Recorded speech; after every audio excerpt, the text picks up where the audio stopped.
So if you've been thinking about intuition and how to tap into your intuition, or how to be more intuitive, or what is this whole intuition thing anyways, here's my 2 cents, all right? I won't say it's advice, it's just what I found to be helpful for me along the way. Because, you know, throughout my life, when I have struggled with making big decisions or trying to figure out what am I actually feeling in the first place, or what does this mean, or whatever, it can be a really tough place to be, not knowing.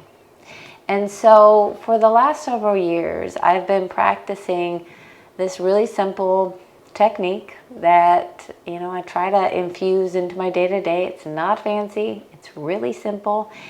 And it's helped me tune into answers, I guess, within.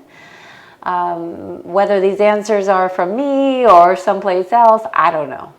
But I had to get out of my head and tune into my body. So if I'm sitting with a question and I'm wondering, should I do this or should I do that? A really simple thing to do is to just ask myself, what am I feeling on a body level? And when I sit with one option, let's say option A, I can tune in. Do I feel expanded? Do I feel contracted? Do I feel heavy? Do I feel light? And so from those, I can kind of feel a yes or a no. So for me, usually expanded, light, that kind of feeling feels more like a yes, feels more like a doable, you know, next step. Whereas if I sit with an idea, a question, and I feel heavy, and I feel an energetic block, I don't know how to say it, but sometimes it just feels like a no in my body. If I feel contracted, you know, and in my head I might think this is a good idea, but in my body I might have a different sensation. I gotta listen, right? There's wisdom in the body. And so throughout my day-to-day, I try to practice this on the simple things, like what am I going to eat for dinner? Or which street am I going to turn on? Am I going to go this way or that way? These are very simple, you know, opportunities to tune in to that intuitive knowing. Is there a right? Is there a wrong?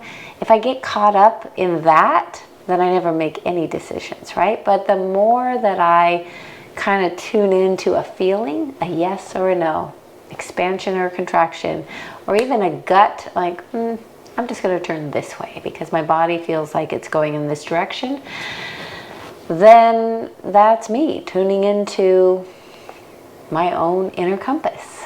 And so I just thought I'd share with you, you know, this simple practice. Yes, when we do yoga on the mat, we are stretching, we are breathing, we are building muscle, we're building energy, we're clearing energy, we're doing all the things.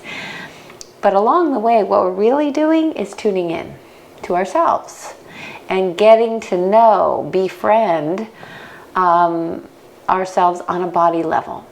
Okay, so when we move off the mat into daily life, this connection, this tuning in can be a really helpful compass. And so it's not about right or wrong, good or bad, but really tuning into what feels right. That doesn't mean we don't use our brains. We need to think rationally, and sometimes, you know, it's really about a connection. If we're too much on a body level, we're not thinking straight, we can miss I don't know, signals. So it really is a connection, mind, body, heart, breath. And sometimes there might be a good idea, but on a body level, I'll feel a no. I'll feel a heaviness, I'll feel a constriction. So what it actually could mean is a not now.